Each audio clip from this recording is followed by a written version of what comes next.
ese ko ariyo mugenga, ese ko ariyo rubasha, ese ko ariyo mutware utwara ijuru n'ibiriho byose, niyo ivuga bikaba, yategeka bigakunda, ubushake bwayo nibwo bugenga isi n'ibirimo byose.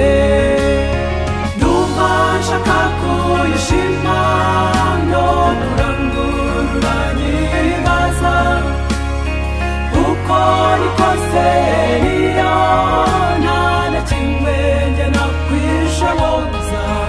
Ubuntu bwayo ni bwinshi n'imbabazi zayo ni ikirenga, uwo mutware uwo mugenga yasinze icyo namwitura.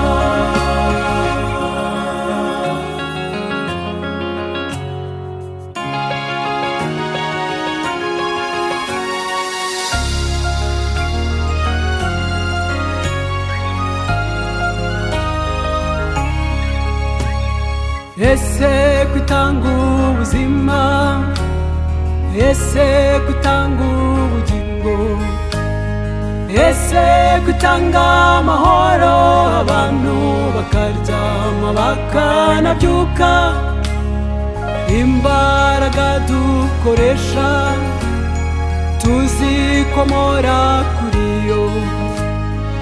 Ese mwaje tugashima ko n'ubundi Imana ariyo mugenga.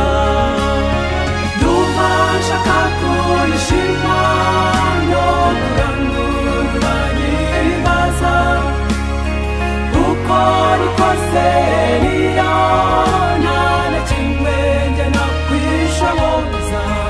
Ubuntu bwayo ni bwinshi n'imbabazi zayo ni ikirenga, uwo mutware uwo mugenga yasinze icyo namwitura.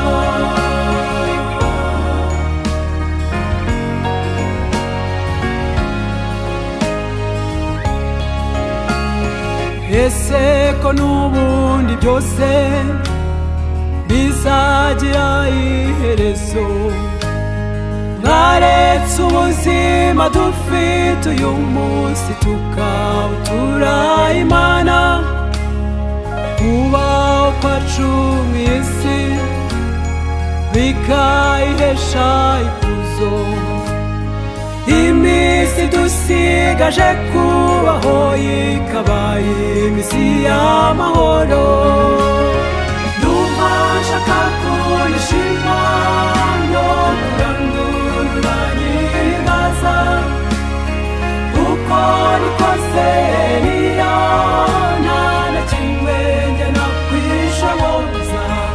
Ubuntu bwayo ni bwinshi n'imbabazi zayo ni ikirenga, uwo mutware uwo mugenga yasinze icyo namwitura. Ndumva nshaka kuyishima no kurangurura nyiribaza, uko nikose niyo nta na kimwe njye nakwishoboza. Ubuntu bwayo ni bwinshi n'imbabazi zayo ni ikirenga, uwo mutware uwo mugenga yasinze icyo namwitura. Uwo mutware uwo mugenga yasinze icyo namwitura. Uwo mutware uwo mugenga yasinze